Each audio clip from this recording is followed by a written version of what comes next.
This is the Action Movie Guys podcast, bringing you action movie reviews from across the decades, plus box office numbers and insight like never before.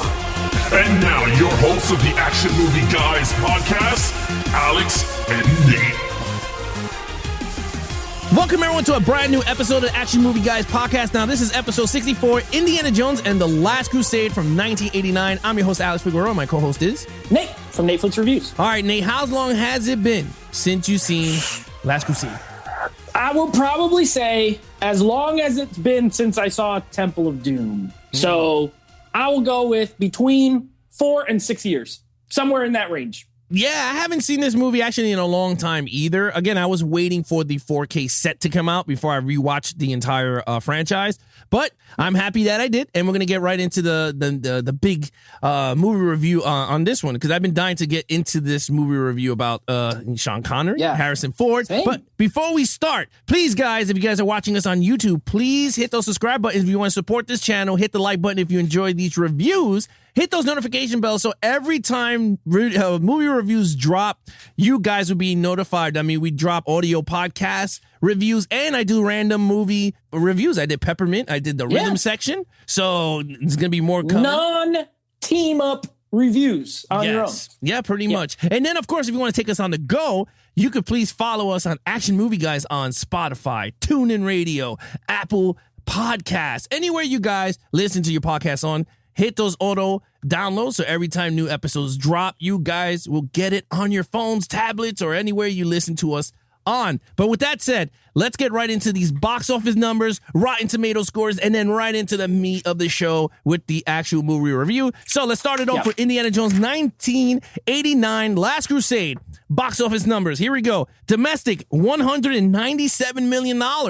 Not bad, right? No, not bad. Pretty good. International, $277 million. That puts this one in first place. Yeah, overall. pretty much. And then worldwide for $474 million on a budget of $48 million. Now, I know that this puts this one in first because I remember the last two were 300 and something worldwide. Yeah. Now, they came out earlier. I'm sure it's close as far as equivalency. But this was the biggest one. Now, spoiler alert, next 2 weeks, 2 episodes from now, you're going to hear Crystal Skull. I'm pretty sure that one made $300 million domestic. Yeah. That also came out in 2008. So we'll get to that one later. But yeah, this is a massive hit. No, this is a massive hit. But think about it. It's like $48 million, right? So they quadruple their money. Yeah. But let me know. Now let's get right into the actual Rotten Tomato scores. Yeah. So this one, look, Raiders was a 95 critics. Temple of Doom was an 84. This one right in the middle at an 88% critically. Wow. But audience scores, Raiders was a 96. Temple was an 81. This one almost as high as Raiders at 94% audience score. So people seem to love this movie. Excuse me. I know a few people who rank this as their number one. So is it ours? I don't know. You're going to have to find out later, but we're about to talk about it in a second. Well, who really cares about these scores? They're meaningless. You damn right. No one cares about these scores. But with that said, let's get right into the movie review. Nate, take it over with lead character. Now this time, I guess we could add Sean Connery and Harrison Ford together, right? They're kind of together, but we could say Indiana Jones because he is in the whole movie. And but we could rank. I just scored Harrison Ford, but we'll mention Sean Connery. Let's do that. All right. So a 5 for me. Back to a 5 for me, right? So I gave him a 5 in Raiders. I gave him a 4.5 in Temple of Doom, but I had my reasons. You could go back and listen to that as to why. For me here, back to a 5.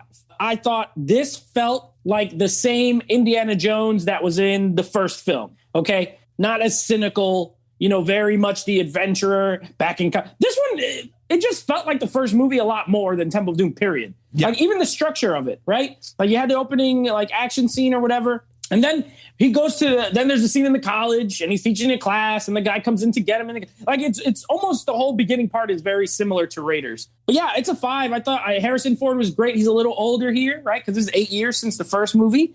He looks a little older, but he plays this character so well. He has all the same kind of the charisma when he's with the Eliza. her character. And I loved him in this movie. I gave him a 5. As for Sean Connery, Sean Connery's a legend. You know what I mean? He's also great in the role. I don't love the character as much as like Indiana Jones, but I love Sean Connery in the movie. Okay. Yeah, look, dude, I'm going to tell you right now. I mean, this is a hands down 5 for me. I mean, I think I went 5 across the board on each of these movies so far. I went 5. Dude, I think there's something fun about Harrison Ford and this character. He knows it so well. And even at an older age, he knows how to play him, right? Like you said, I mean, it's fun from Raiders to Last Crusade. Like the aneurysms, him with the women is funny. Yeah. The joke, him and Marcus. And I love the relationships between him, Marcus, Sala, and his father. Like they all have like this unity together. And I think that's what this movie, I love because, again, we didn't know we were going to see another Indiana Jones on screen. So like the way they ended these movies was him with his friends. Right? If you look like him, Sala, Marcus, they were all together at the end of the movie. A great way to end the franchise. And you know what, man? He is just awesome. And yeah, I gave him a 5. All right, so let's get right into the main villain. Okay. I don't remember his name. He's old white hair guy. Look, this is this is the worst villain in the franchise. He's just an old guy. He is the villain that we're 64 episodes into this. So at this point, you kind of know, I think you've got a good idea of our taste in characters and things like that. This is the kind of villain I don't like. Someone who just pays everyone else to do everything and then just sort of shows up. He's not formidable in any sort of way, even less than Belloc. At least Belloc does stuff. He is in the field. He is, this guy doesn't show up in the field till the end. It's a classic move of like, they show him early on, and then he's like a friend, but he's got like nefarious plans. I don't like this villain. I think he's terrible. I don't remember his name, which means he's not very memorable. It's Walter Donovan. Walter. I mean, look, any movie where your main villain is just a guy named Walter, it is not no good. So I don't like him. I gave him. I had to go with a 1. It's like, what does he do? Okay, listen. I know you're about to go in a second. Yeah. But what does he do? He just like hires people to do stuff. Then he shows up and then turns into a 1,000,000-year-old man after drinking out of the cup. Like he's I don't like this style of villain. He's just I don't like it. 1. Yeah, okay, look, when it comes to Walter Donovan, I liked him. I thought he was a good villain, and I thought he played the villain, he used Indiana Jones, like, to get what he needed, right? Just like Belloc. I mean, Belloc was the opposite, right? Belloc, once he had the item, he came and snatched it like a bully. He was like, you know what? Right. At least he was a bully. This one, he used him. He took his father, ransom, which he didn't know, so he had to go, you know what? We hired your dad. Your dad got, someone took him, they kidnapped him, and now we need you to finish exactly where he started. And it's like, okay, now throughout the adventure, you figure out, oh man, this dude backstabbed him, and he told them in the beginning, don't trust everybody, right? Don't trust, He said, don't trust anyone. Yeah, don't trust anyone. And guess what? Indiana Jones trusted Elsa, and then, he went down the line, and, he was working with the Nazis because he wanted the cup of Christ. Look, I thought it was a typical villain in Indiana Jones. There was nothing else. I gave him a 4.5. I enjoyed him. He got what he deserved at the end. Just like every villain in the Indiana Jones franchise so far. They got it at the end. But yeah, look, 4.5, you give him a flat 1. But let's get right into it's all right. Let's get to your favorite category in the entire thing is the action scene. That's right. This is what I live for. I live for the action.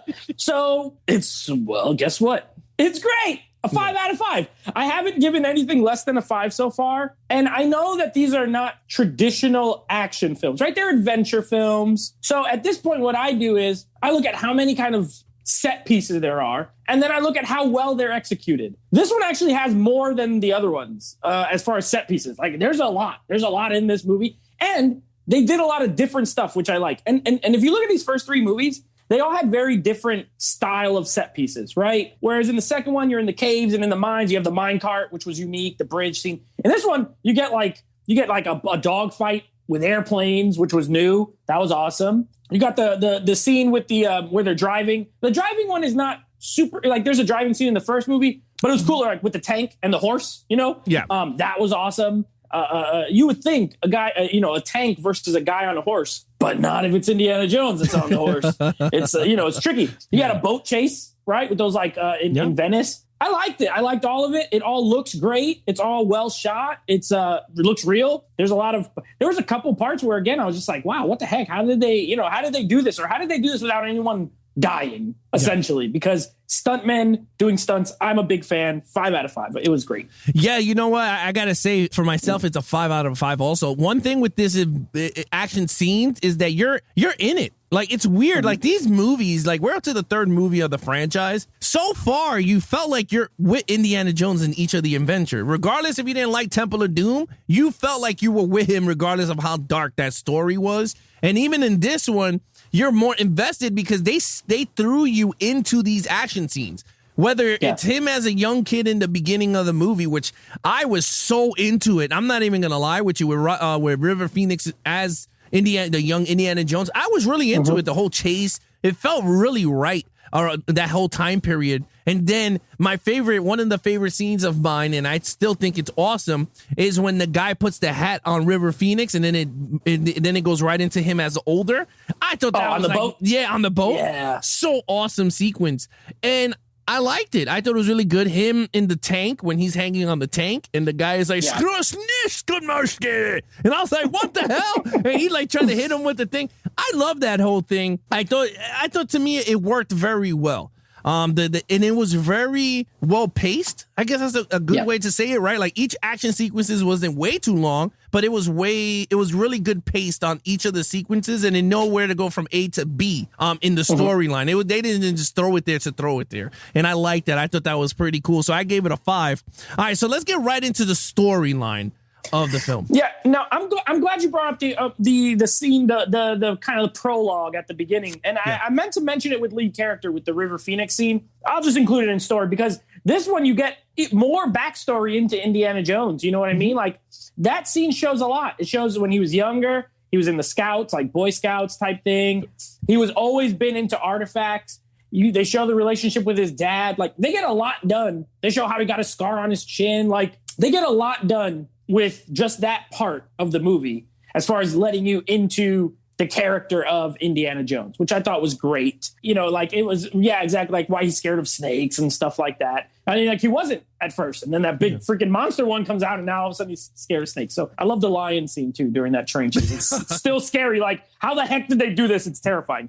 But anyway, the story's great. I think I put it a notch below Raiders because it does meander a little bit in the middle to me. Like, it just kind of a little bit. It's spinning its wheels a little bit. And I'm just like, okay, let's like like you said, the set pieces are great and they're not too long or too short.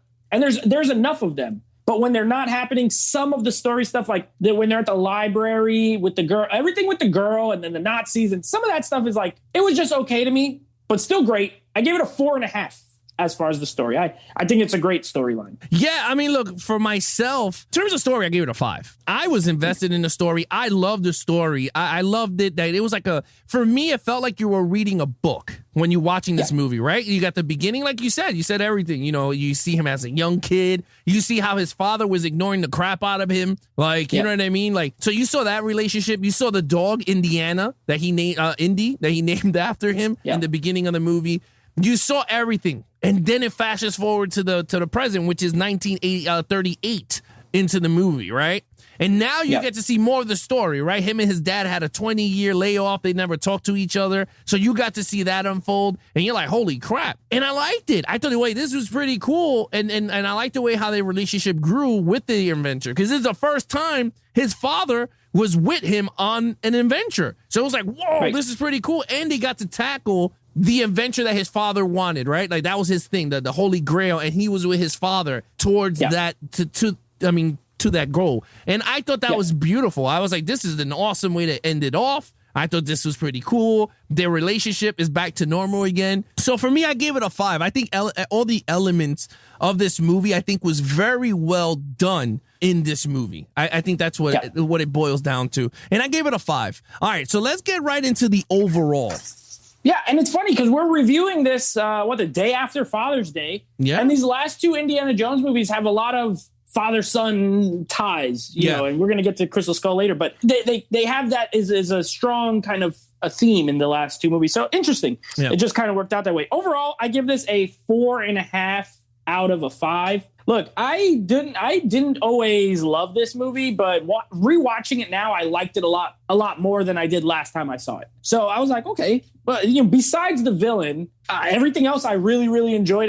I thought it was great. You know, like elite movie making. Spielberg was on his game. Honestly, as far as the score is great, right? John Williams scores are always great, but I actually think this one is the least memorable of the first three movies. I think Temple of Doom is like sneakily the best, sneaky good as far as the score goes. And then the first one is the original and iconic. This one's good. It has all the same kind of themes, but it's just the less memorable of the three, which is interesting to me. But yeah, I love the movie. I thought it was great. You know, Indiana Jones is great. Sean Connery, great cast. You know, it was cool to see Sallah back since he wasn't in the second one. Yeah, a 4.5. I was thinking like, you know, 9 out of 10 in my brain. So yeah 4.5. You know, it's crazy because I was thinking about this when the movie ended, and I always gravitate to this one more than Raiders for some reason. And, you know, after watching it, dude, I gave it a 5. I really enjoyed it. And it's crazy because I think the element of his and his father's bond